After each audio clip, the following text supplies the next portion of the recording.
Bismillahirrahmanirrahim. Hari ini kita akan membincangkan tentang topik pembangunan algoritma tingkatan 3. Pembangunan algoritma di dalam tingkatan 3 dibahagikan kepada dua jenis, iaitu search dan sort. Search bermaksud cari. Jadi ianya adalah satu proses untuk mencari dan mendapatkan suatu item tertentu yang terkandung dalam satu senarai. Sort bermaksud isih ataupun susun. Jadi sort ialah satu proses mengisih atau menyusun item-item yang terkandung dalam suatu senarai mengikut urutan menaik ataupun menurun. Walaupun ianya menurun, ianya masih lagi dalam keadaan yang tersusun. Kedua-dua search dengan sort ini kita lakukan untuk mendapatkan maklumat dengan lebih cepat, pantas dan mudah.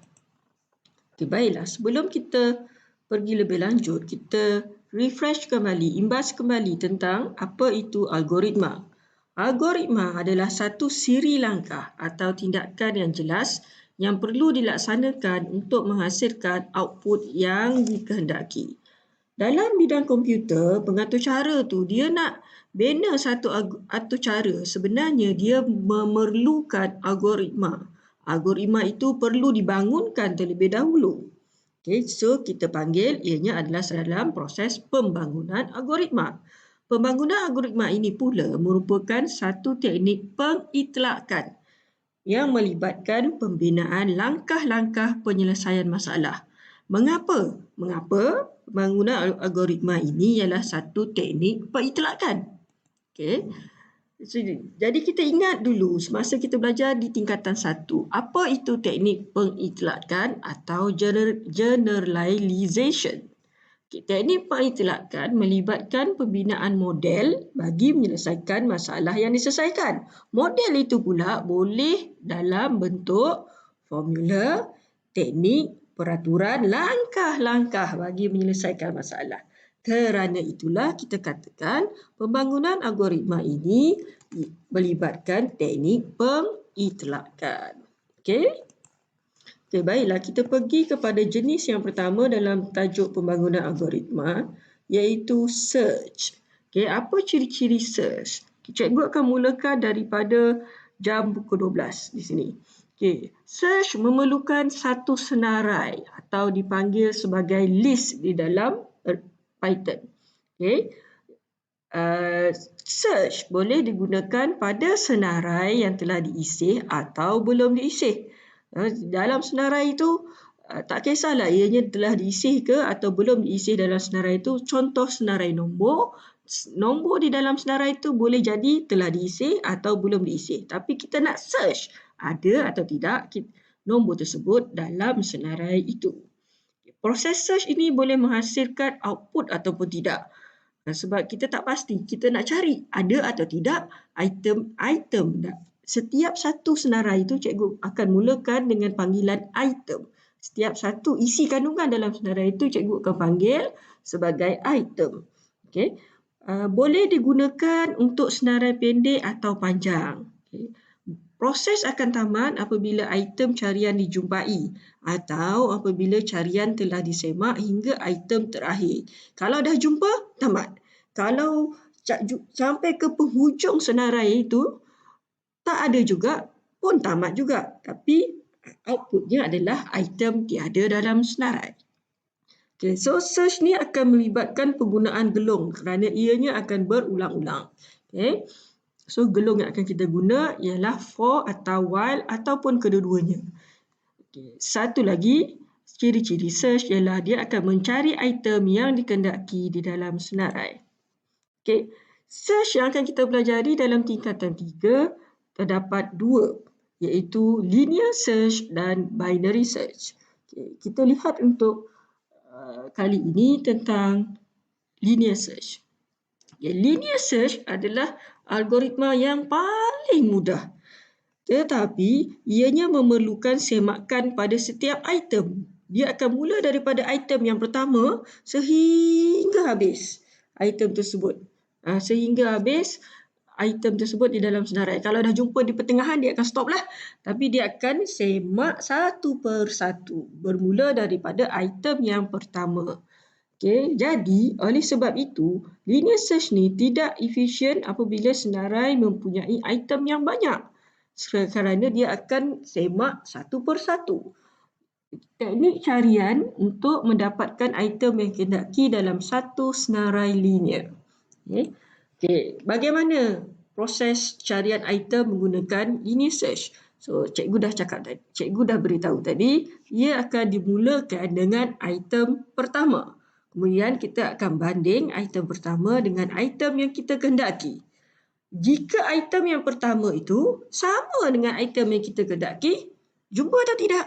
Dah jumpa. Kalau dah jumpa, carian akan tamat. Jika kita tak jumpa, jika tidak, carian dilakukan pada item seterusnya sehingga dijumpai. Jika item tidak dijumpai, sehingga item terakhir, sampai akhir tak jumpa-jumpa juga, maka proses carian tamat tanpa hasil.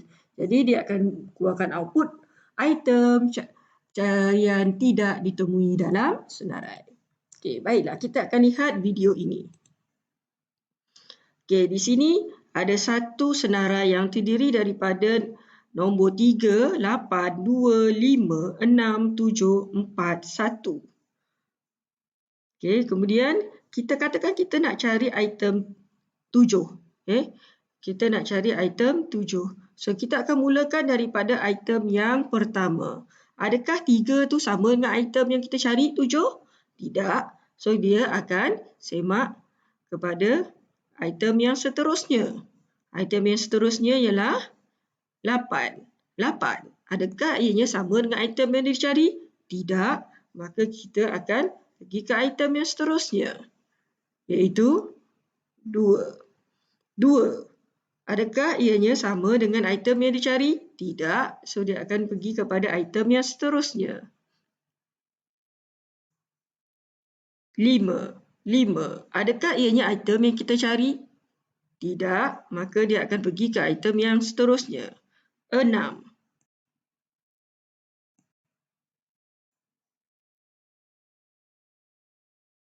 Adakah ianya item yang kita cari? Tidak, maka dia akan pergi kepada item yang seterusnya. 7. 7. Okay. 7, adakah ianya item yang kita cari? Oh, ianya adalah item yang kita cari. So, bila ianya item yang kita cari, maka akan keluar output item carian telah ditemui.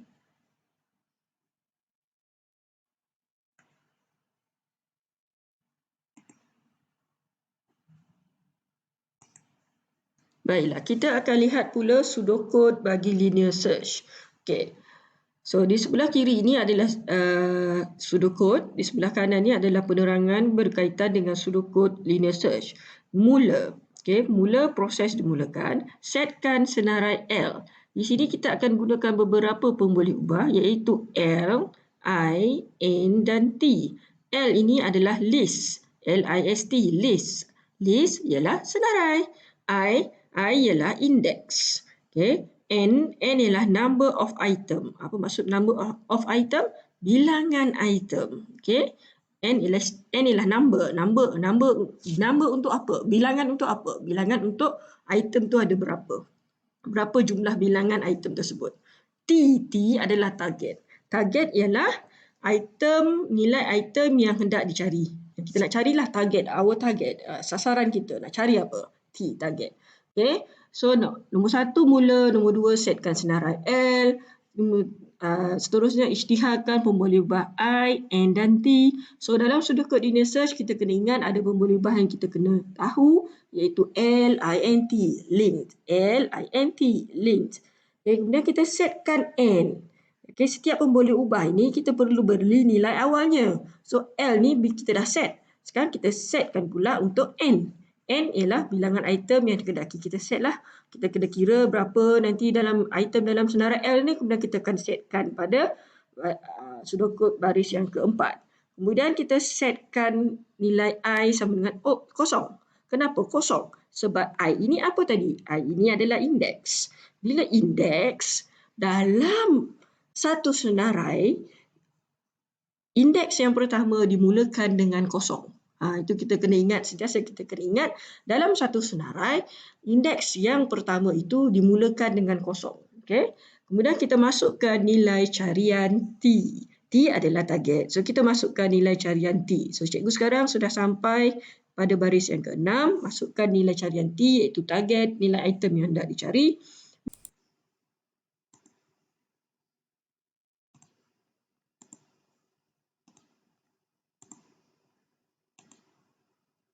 Okey, kita sambung. Tadi cikgu tergedala sekejap. Okey, kita sambung pada baris yang ke-7. Kita pergi kepada gelung 4. Okay, gelung 4 ni, gelung 4 bermula pada baris yang ke-7.